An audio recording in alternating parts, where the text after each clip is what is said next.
Uma vez que nós já estudamos um momento angular no contexto de um sistema de N partículas, a gente pode trazer tudo que a gente estudou para o caso do corpo rígido, que nada mais é do que um sistema composto de muitas partículas. Para isso, eu vou pensar aqui neste corpo rígido com essa envoltura aqui que dá o seu formato, essa envoltura laranja,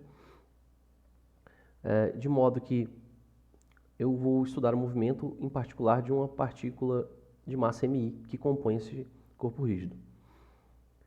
Você pode notar que o movimento desse ponto em específico, é um movimento circular em torno do eixo Z. De modo que esta partícula é localizada pelo vetor R0i, ela tem massa MI, tem momento linear PI, que é tangente à trajetória, e tem esses dois vetores, no qual o RZ localiza a distância entre esses dois pontos de rotação que eu estou considerando. E este R0 e linha é justamente essa distância perpendicular ao eixo Z. Nosso objetivo é calcular o momento angular dessa massa MI em relação ao ponto O. Então, vamos lá.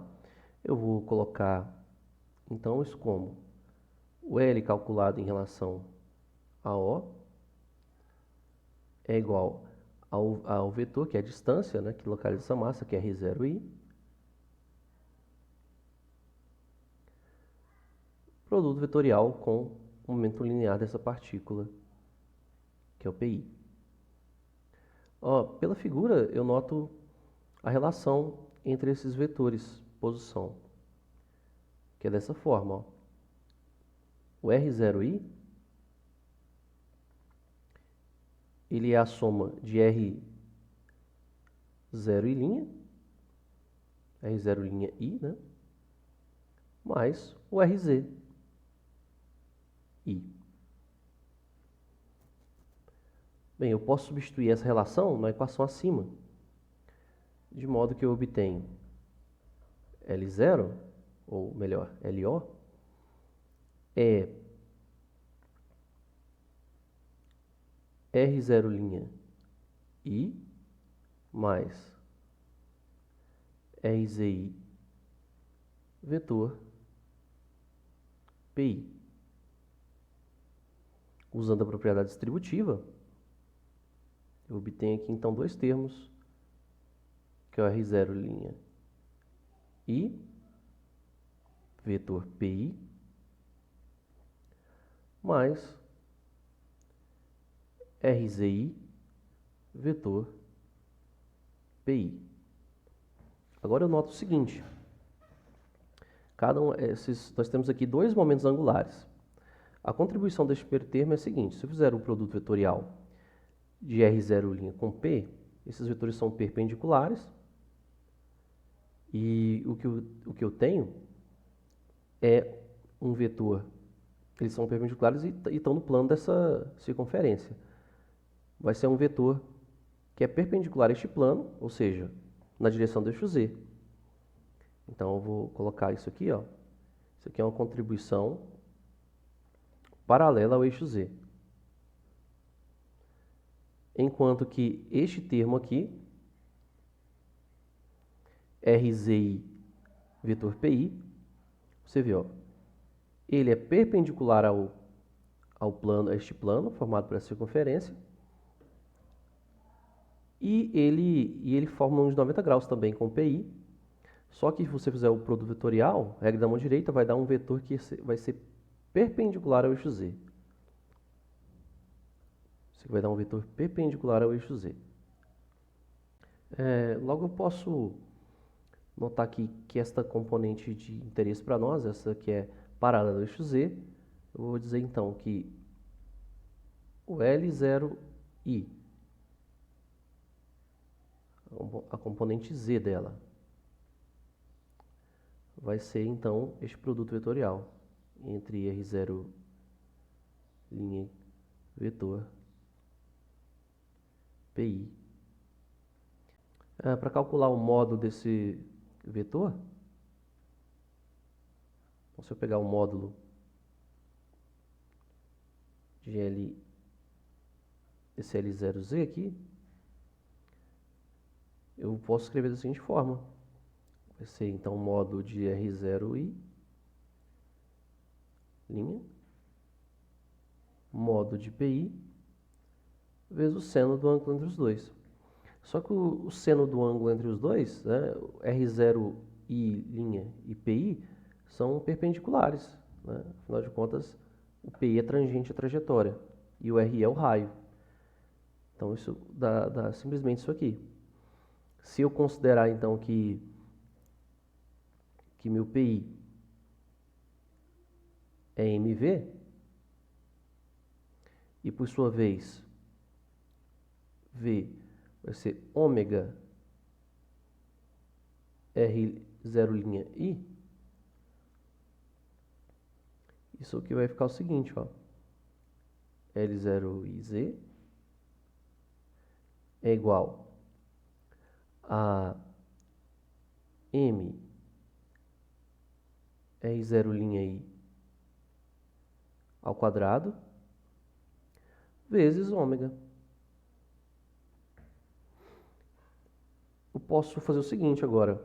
Eu aplico a soma nessa expressão para obter o momento angular total em direção do eixo Z.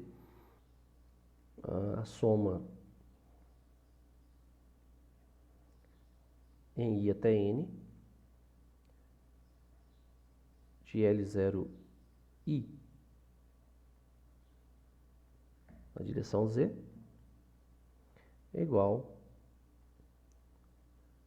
a soma de I até N de MI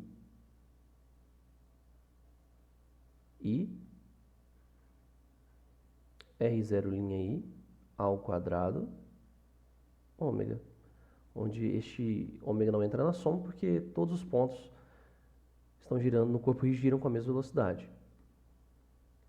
Então eu vou identificar agora esse termo aqui como sendo uma soma de MI R0I ao quadrado, é o momento de inércia em relação ao centro de massa.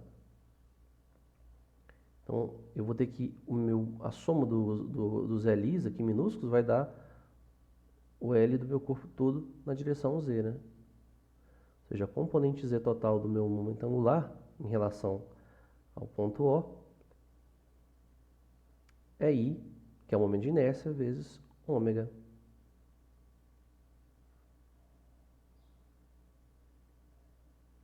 Eu posso agora, se eu derivar essa expressão em relação ao tempo,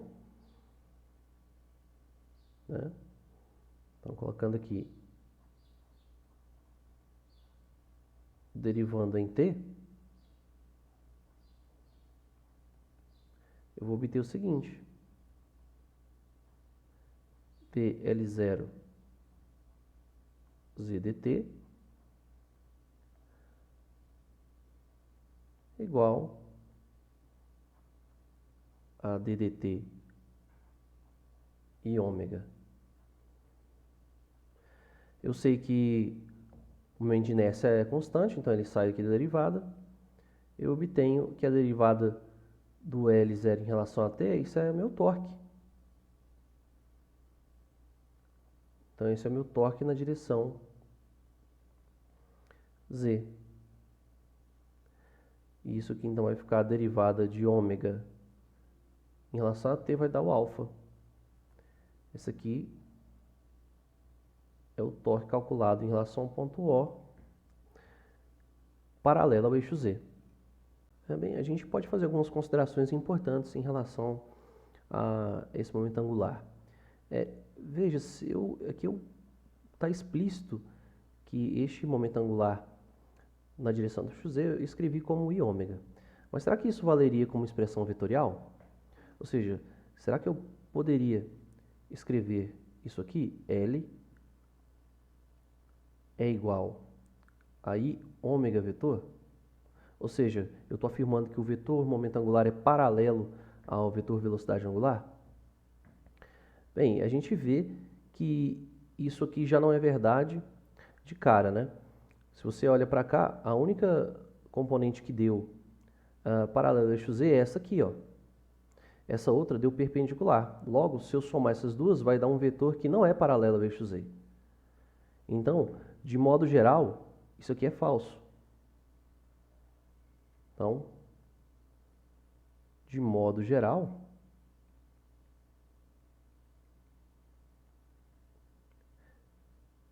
isso é falso.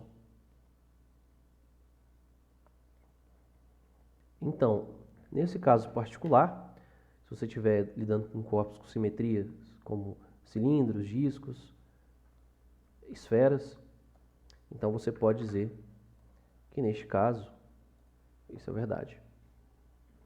E, por fim, se não tiver simetria, aí você só pode escrever que a componente Z do momento angular é iômega. Nós vamos tratar agora a conservação do momento angular, que constitui um dos pilares das leis de conservação da mecânica, né? A gente viu conservação da energia mecânica, conservação do momento linear e agora conservação do momento angular. Então nós vimos que caso haja uma variação do momento angular em relação ao tempo, que isso é devido à soma de todos os torques externos a esse sistema. Então, isso aqui é devido aos torques externos. Mas caso esses torques externos forem zero, então, caso eu tiver a soma dos torques externos igual a zero, isso significa então que a taxa de variação desse momento angular em relação ao tempo é nula e, consequentemente, o L do meu sistema ele é constante. Ou seja, o momento angular do meu sistema ele permanece constante durante todo o movimento. Então, isso aqui é a base da lei de conservação do momento angular. E aí, para exemplificar bem, eu trouxe aqui alguns casos. O primeiro caso famoso é o caso da bailarina, ou da patinadora no gelo. Então, esse exemplo é interessante. Vamos lembrar aqui, ó. Quando você já viu em algum momento uma patinadora no gelo ou uma bailarina, quando ela põe o seu corpo para girar, ela está com os braços abertos. E aí, quando ela quer aumentar a velocidade de giro aqui em torno desse eixo pontilhado, que seria para nós o eixo Z, ela fecha os braços e começa a girar mais rapidamente. Por que isso acontece? Vamos lá. Então, se eu tenho no início um L aqui inicial, um momento angular inicial, igual a um I inicial e vezes um ômega inicial, que seria então o momento de inércia no início, e o momento e a velocidade angular no início do movimento. Aí, o que eu posso notar? Ela vai estar girando numa velocidade menor, mas em compensação, como os braços dela estão abertos, a distribuição de massa em torno do centro de massa dela é maior, é mais distante do centro de massa, logo este I é maior. Mas, numa situação final, em que ela fecha os braços, o que vai acontecer? Então, eu vou ter que um L final é igual ao I final vezes o ômega final. Nessa situação, o momento de inércia ele vai diminuir, porque os braços delas ficando mais perto do centro de massa, ele vai ter um momento de inércia menor. Lembre-se que o momento de inércia ele é diretamente proporcional ao quadrado da distância da massa ao centro de massa. E ela vai começar a girar mais, ou seja, se há conservação do momento angular, ou seja, o LI igual ao LF, então eu vou ter o seguinte, ó, I inicial vezes o ômega inicial é igual a I final vezes o ômega final. Então, eu percebo que o ômega final, ele é simplesmente I sobre IF vezes o ômega I. Olha, este termo aqui, você nota que como o momento de inércia final é menor do que o momento de inércia inicial, então isso aqui, essa razão é uma razão que dá maior que 1. De modo que se isso for maior que 1, a velocidade angular final desenvolvida quando ela fecha os braços é maior do que quando ela estava com os braços abertos no início. Esse exemplo 2, talvez é um dos experimentos mais geniais que eu já vi, né, feitos em sala de aula. Vocês provavelmente nunca tenham visto isso, mas numa oportunidade eu posso fazer um vídeo mostrando isso. Eu vou deixar no link da descrição desse vídeo esse experimento para vocês verificarem o tanto que isso é interessante.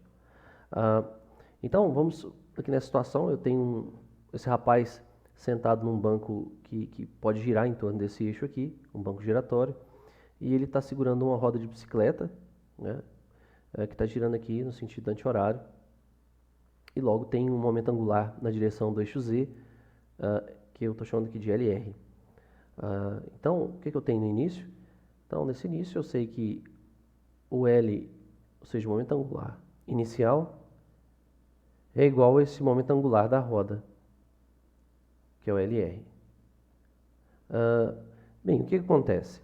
Aí ele vai e vira esta roda para baixo. E aí ela começa a girar no sentido contrário aqui.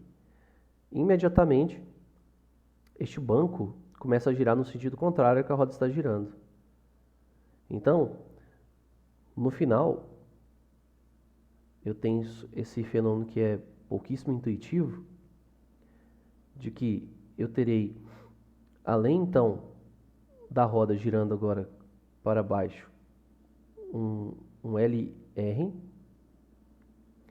mais um LC, que agora é o L da cadeira. Ou seja, essa cadeira aqui começa a girar no sentido oposto juntamente com ele, e tem aqui um momento angular denotado pela letra LC. Bem, se há conservação do momento angular, então significa que LI igual a LF. Logo, igualando aqui, eu vou ter LR igual a menos LR mais LC. Isolando o L da cadeira agora, o LC, eu vou obter que LC, passo esse cara com o sinal para lá, fica mais, vai ser 2 LR. Ou seja, o momento angular agora da cadeira, com ele girando, vai ser 2 vezes o momento angular que ele tinha no início só com a roda. Isso é muito interessante. Nós vamos analisar também o caso do salto ornamental. Então você pode notar aqui nessa figura, quando ela dá um salto, o centro de massa dela vai fazer aqui um momento parabólico, como a gente já viu no caso do lançamento oblíquo, bem similar. E aí, o que a gente pode notar é que, à medida que ela vai se movimentando, aqui não há, em relação ao centro de massa dela, nenhum torque externo. Ou seja, se não há torques externos, significa que o momento angular aqui em relação ao centro de massa, a taxa de variação dele, vai ser então a soma, né, de R', ou seja, que é a distância que a gente está medindo em relação ao centro de massa, vetor F, onde este F aqui é a força-peso. F é mg.